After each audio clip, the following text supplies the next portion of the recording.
Jangan. Biarkan buat kita berdua. Mas Kawit sudah. Jangan. Jangan dimakan.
Halo teman-teman, kembali lagi di Es Panas Channel, channel pemersatu kelurahan yang mudah-mudahan tidak banyak hujatan. Apa kabar kalian hari ini? Semoga baik-baik saja ya. Tetap semangat, jaga kesehatan, dan jangan lupa makan makanan yang bergizi. Di video kali ini, gue akan menceritakan sebuah film jadul Indonesia yang berjudul Pendekar Cabai Rawit. Film yang dirilis pada tahun 1990 ini dibintangi oleh Saiful Najar, Widi Mukhtar, dan juga Uci Bing Slamet. Nah, bagaimanakah dengan keseruan filmnya? Yuk kita langsung saja intro.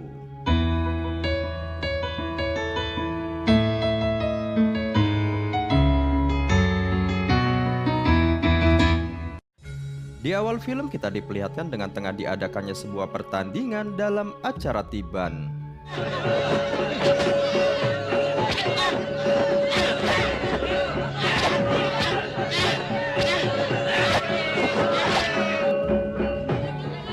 Siapa yang berani melawan lagi? Ayo, siapa yang berani melawan Lompong?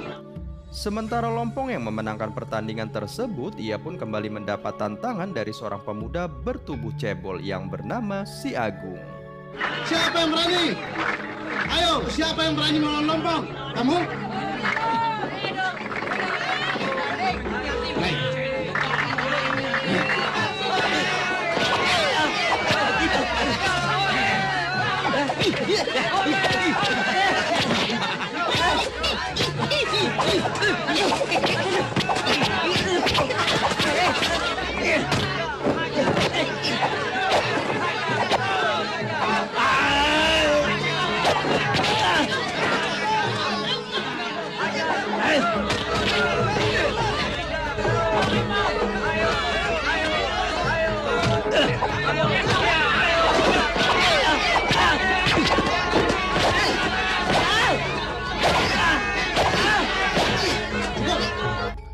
Setelah melewati pertarungan yang cukup sengit, Agung pun akhirnya berhasil mengalahkan Lompong dan akhirnya Agunglah yang menjadi pemenang dalam pertandingan acara tiban tersebut.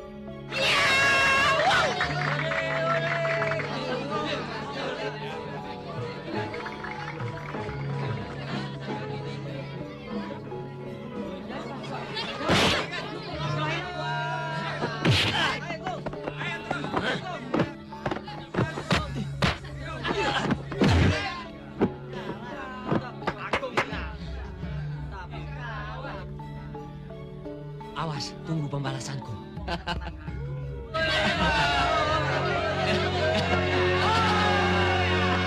Setelah memenangkan pertandingan di acara tiban tersebut, Agung pun disuruh neneknya untuk membantu pamannya mengurus usaha batik di kota. Agung, nenek pikir kamu membantu pamanmu mengurus usaha batik di kota. Lantas, siapa yang bantu nenek? Yang awalnya Agung pun menolak karena ia tak mau meninggalkan neneknya yang sudah semakin tua. Akan tetapi neneknya pun terus memaksa karena semua itu demi kebaikan masa depan Agung sendiri. Nenekmu ini kan belum pikun. Tapi nenek kan tidak semakin muda. Ya jelas tidak. Kalau kamu tetap di sini, nasibmu tidak akan berubah. Yang pada akhirnya Agung pun menuruti sang nenek untuk pergi menemui pamannya di kota. Namun sebelum kepergiannya, Agung pun dinasehati dan diberikan sebuah gelang peninggalan almarhum ayahnya 20 tahun yang lalu. Ini gelang almarhum ayahmu 20 tahun yang lalu. Setelah ayah dan ibumu meninggal di kota, Aman pembantu ayahmu yang setia kesini membawa gelang itu bersamamu. Bersabar, belajar dengan tekun di perantauan nanti. Jangan memperlihatkan pandaian silatmu. Kalau kau rindu nenek, lihat gelang ini ya. Jaga dirimu baik-baik. Nek. Sementara itu dari desa lain kita diperlihatkan dengan seorang wanita cantik yang bernama Sri, yang rupanya ia juga akan pergi ke kota untuk menyalurkan kemampuannya sebagai seorang pembatik. Sri, bawalah cantik ibu ini. Mudah-mudahan kau jadi pembatik pilihan di sana. Jaga dirimu baik-baik ya, Nak. Terima kasih, Ibu.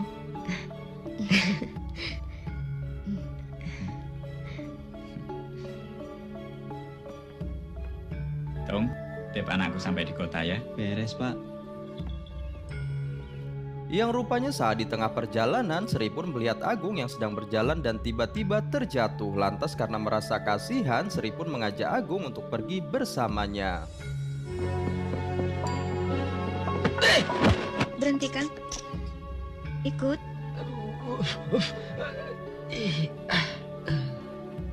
Ayo. Jalan, Kang. Singkat cerita, Agung pun telah sampai di kota di kediaman pamannya yang bernama Marco. Ia pun disambut baik dan diperkenalkan dengan putri pamannya yang bernama Lasmi. Paman Marco, saya dapat pesan dari nenek untuk membantu paman di sini. Nama saya Agung.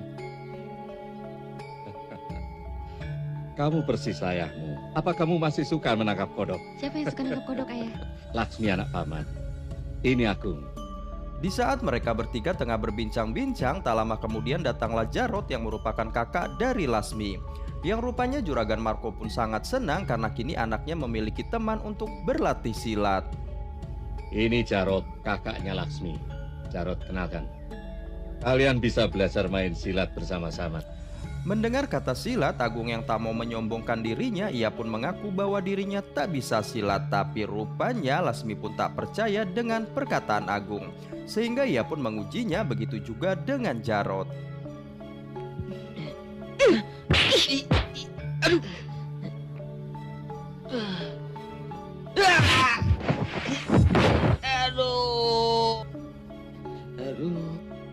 Yang rupanya Jarot pun merasa tidak senang dengan kehadiran Agung, terlebih saat ayahnya meminta Jarot untuk memanggilnya kakak. Kamu jangan sungguh-sungguh dengan kakakmu. Kakak, mestikah aku panggil kakak dengan anak yang di bawah ketiakku ini? Jarot, Yang kemudian Paman Marco pun memanggil pembantunya agar mengantar Agung ke pabrik dan menemui Pak Aman di sana.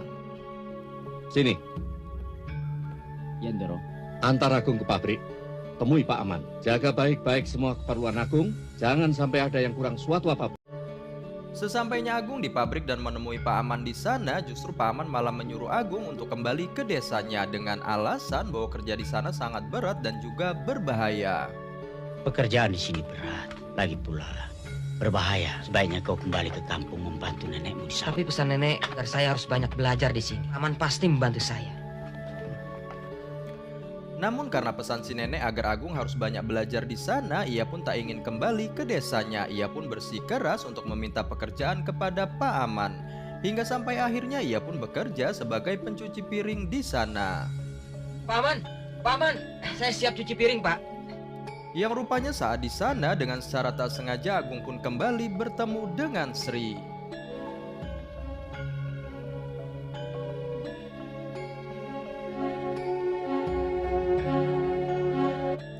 Agung yang diterima bekerja di sana, walaupun hanya sebagai pencuci piring, ia pun terlihat sangat senang mengerjakan tugasnya. Tapi rupanya kesenangannya itu pun terganggu karena ternyata Jarot selalu datang mengusilinya.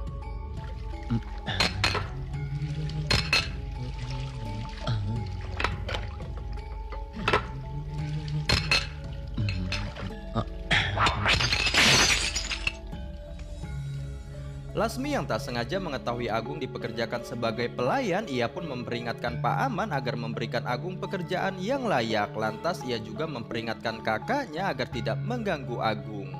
Siapa yang menyuruh Kang Agung bekerja di sini? Saya, Tin. Kan Kak Ayah menyuruh dia belajar membatik.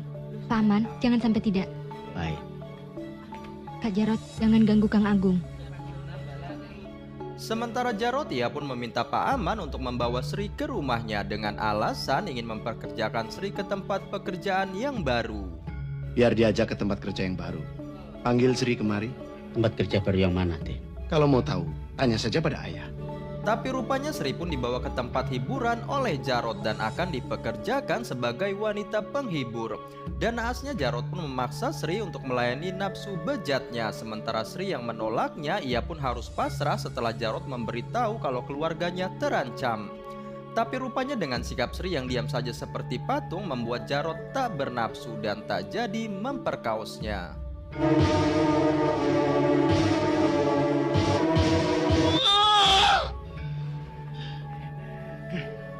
Sementara di pabrik, Agung pun terlibat keributan dengan pekerja lainnya. Namun keributan itu pun tak berlangsung lama karena dilerai oleh Paman Marco dan Lasmi yang datang ke tempat tersebut.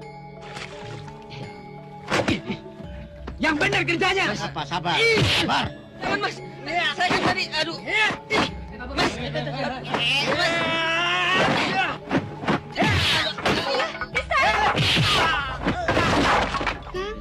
Ada apa ini?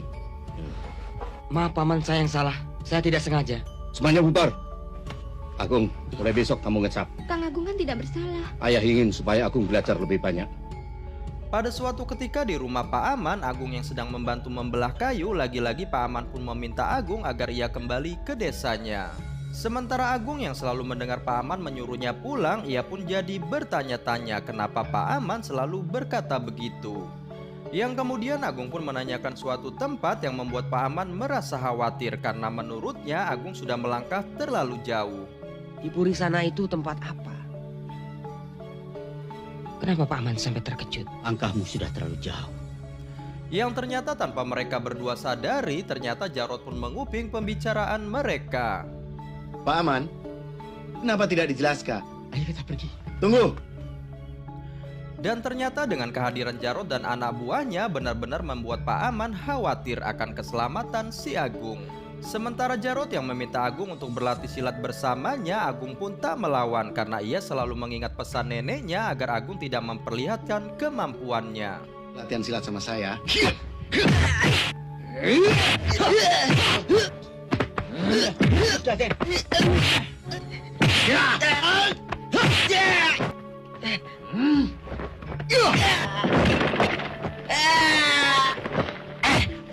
Setelah kejadian itu, Jarot pun melaporkan kepada ayahnya yang kemudian Juragan Marco pun pergi ke pabrik untuk mencari Pak Aman dan juga Agung. Saya, Den. Aman mana? Sedang keluar. Agung? Sedang pergi dengan Pak Aman. Yang rupanya Pak Aman pun membawa Agung berziarah ke makam orang tuanya dan di sini Agung pun menanyakan apakah ada pesan terakhir dari orang tuanya. Namun Pak Aman pun hanya menjawab bahwa dia sudah lupa. Lalu di saat Agung tengah mengaji, tiba-tiba ia pun mendengar suara langkah orang berlari yang kemudian ia pun menghentikan ngajinya dan mengejar orang tersebut.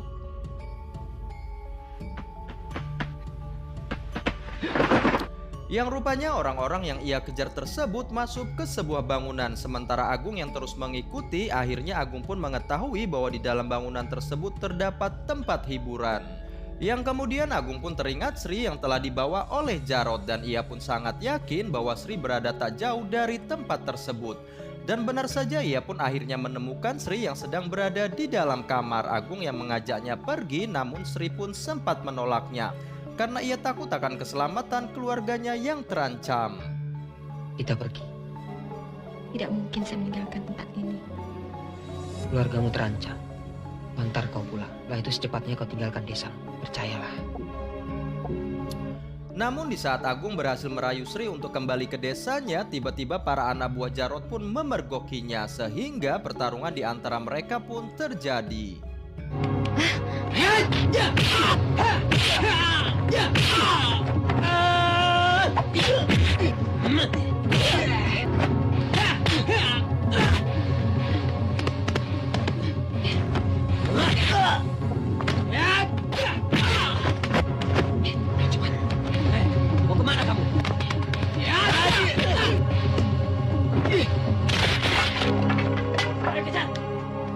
Sementara Agung yang berhasil lolos namun gagal membawa Sri pergi, ia pun kembali ke asrama pabrik. Namun setibanya di sana, ia pun terkejut karena melihat 2 buah golok yang sudah tertancap. Dan tiba-tiba...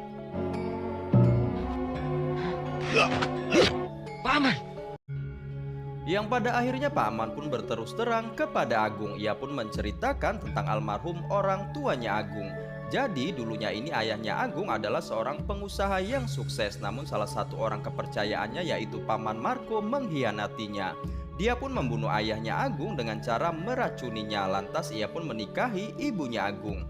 Dan setelah ibunya Agung mengetahui semuanya, akhirnya ia pun jatuh sakit dan meninggal. Yang pada akhirnya seluruh kekayaannya pun dikuasai oleh Marco. Dan ia pun menikah lagi dengan nonis Belanda.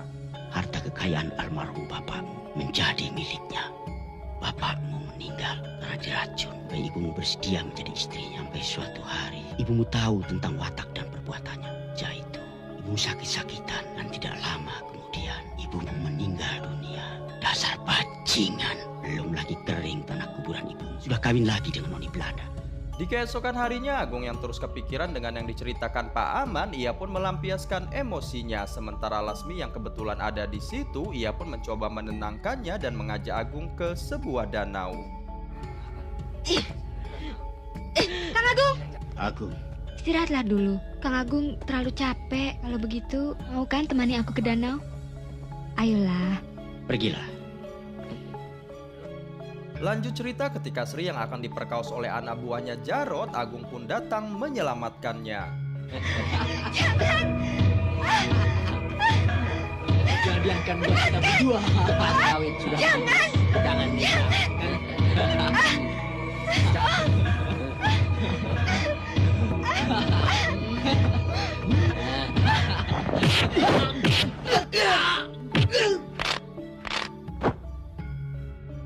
Agung yang berhasil membawa Sri keluar dan akan mengantarkan ke kampungnya, tapi rupanya para anak buah Jarot pun terus mengejarnya. Dan sialnya lagi, Sri pun berhasil kembali dibawa oleh anak buahnya Jarot.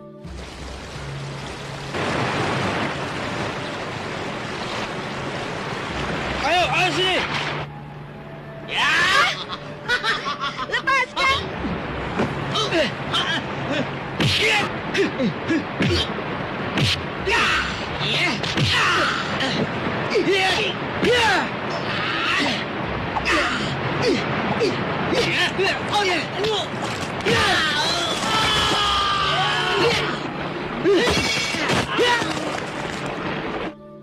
Setelah Agung berhasil menghabisi beberapa anak buahnya Jarot, ia pun teringat akan keselamatan Pak Aman. Dan benar saja, rupanya Pak Aman pun tengah disiksa oleh Jarot dan Juragan Marco. Mereka pun menanyakan di mana keberadaan Agung. Tapi rupanya bukannya menjawab, Pak Aman justru balik mengancam sehingga ia pun akhirnya dihabisi oleh Juragan Marco.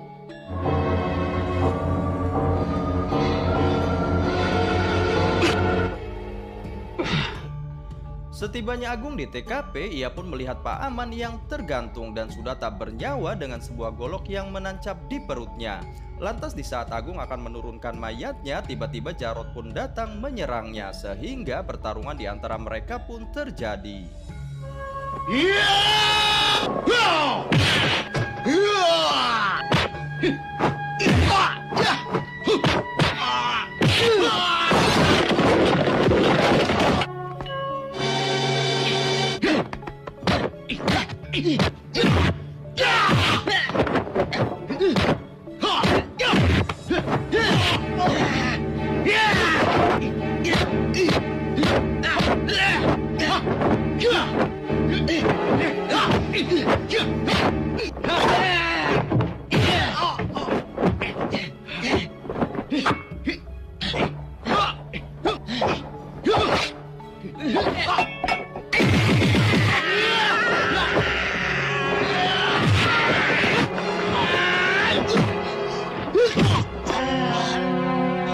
Setelah berhasil menghabisi Jarot, Agung pun pergi ke rumah Juragan Marco. Ia pun sempat dihalangi oleh Lasmi.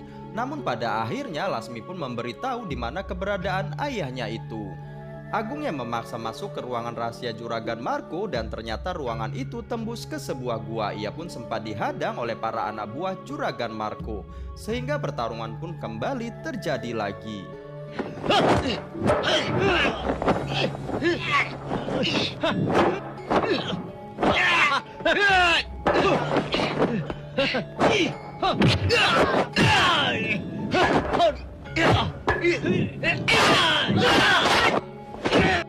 Setelah berhasil menghabisi para anak buah Juragan Marco, ia pun keluar dari goa itu dan melihat Sri yang sudah terikat di atas sebuah bangunan. Sementara Agung yang mencoba menolongnya, tiba-tiba ia pun dihalangi oleh Juragan Marco, sehingga pertarungan di antara mereka pun terjadi.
Setelah melewati pertarungan yang cukup sengit, Juragan Marco pun akhirnya tewas di tangan Agung dan kemudian film pun selesai. Oke lah teman-teman yang baik dan rajin menabung, sekian dulu video alur cerita hari ini. Terima kasih buat kalian yang sudah menonton dan sampai jumpa di video alur cerita berikutnya. Bye-bye.